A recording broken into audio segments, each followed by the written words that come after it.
the Second World War, there was an uprising by the Kikuyu people who wanted their land back. The Kikuyu were herded into concentration camps and fortified villages, almost the entire population of over 1 million people. People were systematically tortured to death. They invented a new kind of pliers whose purpose was first to crush men's testicles and then to cut them off. They raped women with bayonets. They raped men. Similarly, a favourite technique was to ram sand up the rectum with a stick. Sometimes they were rolled up in barbed wire and kicked around the compound until they bled to death. Some of the British soldiers boasted about this. This is within living memory. The Colonial Secretary lied about it. The papers documenting it were burnt.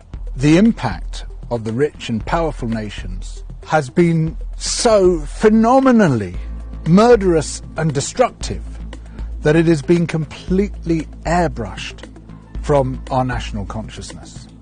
In order to justify the land-grabbing colonial projects, you had to create an ideology. We, the Europeans or the Americans, have come to rescue the rest of the world from its depravity and backwardness. But in order to do that, you have to be able to demonstrate that the rest of the world is depraved and backward. From this arose the racism that is still with us today. It was a necessary component of the colonial project.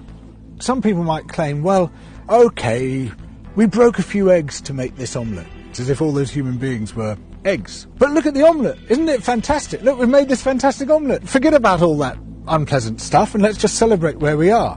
Where we are is a continuation of the project. We commodified people's land and people's labour and turned it into our property. We're also destroying the rest of the living world alongside it. We don't have to be like this. We are the same human beings as anybody else. We're all part of the same big human family. We just have to recognise that, accept that. And of course, within Western countries, there are plenty of brilliant people resisting colonisation, both internal colonisation within our own countries and external colonisation of other people's countries.